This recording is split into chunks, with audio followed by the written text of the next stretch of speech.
Alors, il y a des fausses pistes qui se mettent en place, peut-être aussi l'affaire Epstein, par exemple, qui ressurgit. Il y a une chose que je viens d'apprendre et qui est atroce et comique en même temps, c'est que Kenneth Starr, qui était l'avocat d'Epstein, de Jeffrey Epstein, a été ensuite le procureur général lancé contre Clinton dans l'affaire Monica Lewinsky et autres. Donc, on est dans la confusion absolue des genres, Ah oui. des délits d'initiés, tout ce qu'on peut imaginer. Et il faut bien comprendre comment fonctionne cette oligarchie anglo-américaine. Elle fonctionne parce qu'elle veut nulle part la stabilité. Elle veut tout de suite jouer sur deux terrains.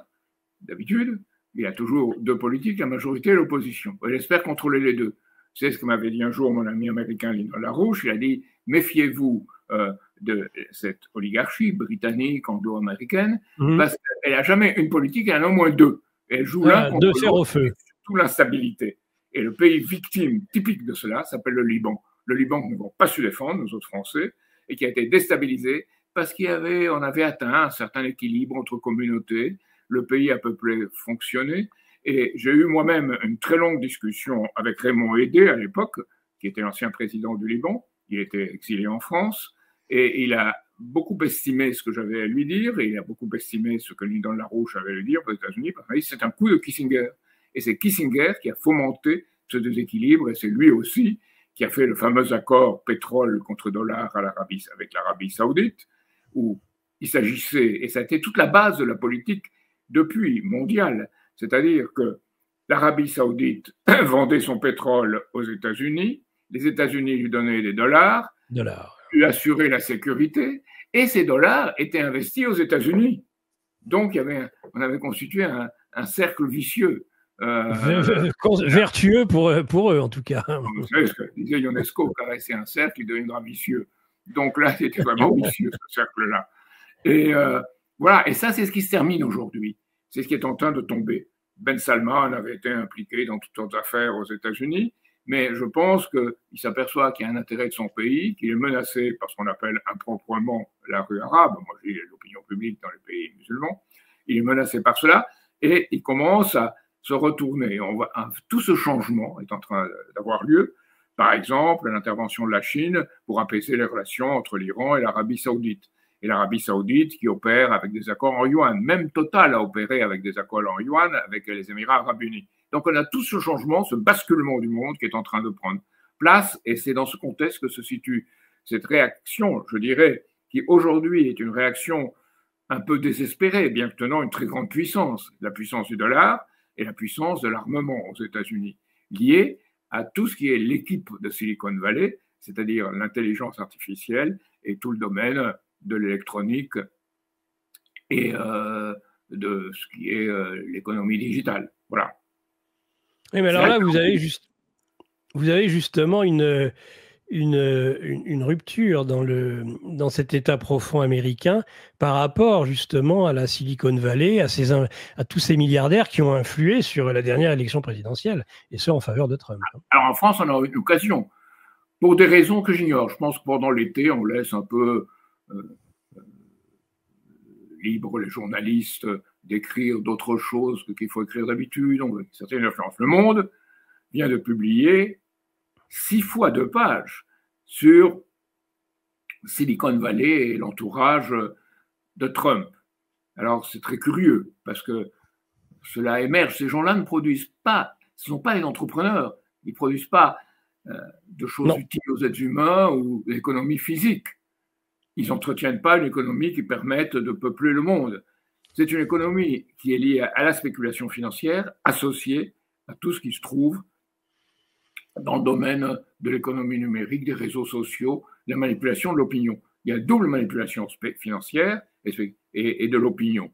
Et c'est ce que j'avais condamné dans ma campagne présidentielle, dans mes campagnes présidentielles, mes 3 campagnes présidentielles, en disant il y a une occupation financière de la France, on s'est soumis, et on se soumet depuis longtemps, je dirais pour être gentil depuis la mort de Pompidou, et on se soumet de plus en plus, et Macron est le rouage final de cela, et l'occupation culturelle. Et tout cela commence très tôt. c'est l'accord Blum-Barnes de 1946 qui permet aux films d'Hollywood de rentrer comme ils veulent en France. C'est ça. Et puis, peu devient, avec Dallas, avec tout le reste, quelque chose qui passe d'abord par la télévision, puis maintenant par les réseaux sociaux, et qui promeut cette idéologie country, vaguement, disons, soi-disant d'une Amérique sympathique, gentille, et où on danse des danses qui sont pas trop hard.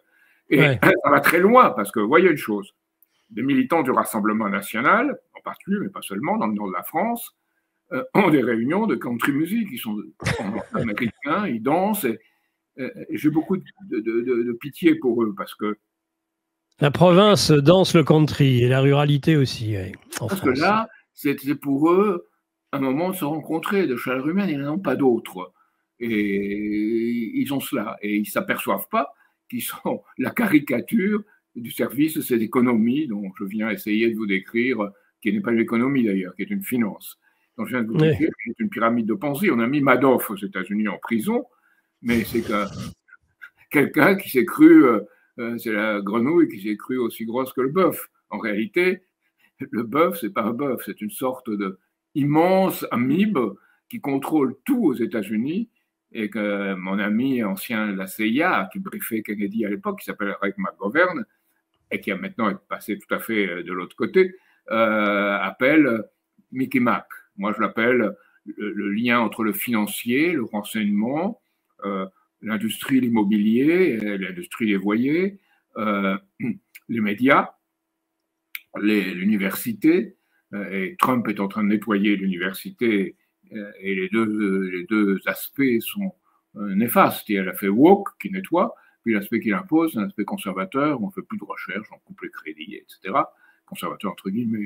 Et puis il y a les think tanks, les réservoirs de pensée, qu'on pourrait les appeler.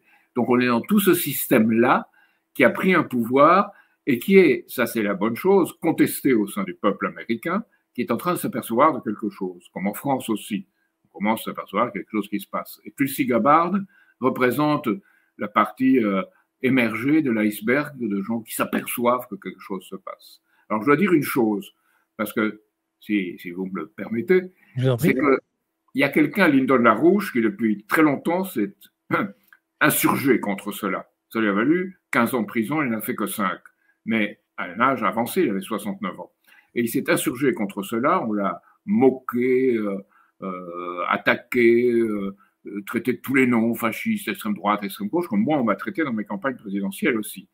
Mais lui a été en prison. Pourquoi? Parce qu'il représentait une parole qui pouvait plaire au peuple américain, comme ce que je dis, peut intéresser les Français parce que ça leur donne une idée de ce qui se passe. Et là où ils ont un instinct et sentent que quelque chose ne va pas, ils trouvent des éléments qui permettent d'avoir un jugement plus ferme sur les choses et peut les inspirer. Et je pense que c'est très important aujourd'hui d'être présent et je vous remercie beaucoup de m'accueillir ici, parce que ça permet de développer ces choses qui sont, ça c'est la partie qui est sous l'eau de l'iceberg et qu'il faut faire connaître. On est sur le Titanic en réalité. Et beaucoup de gens commencent à s'enfuir sur les canaux de sauvetage.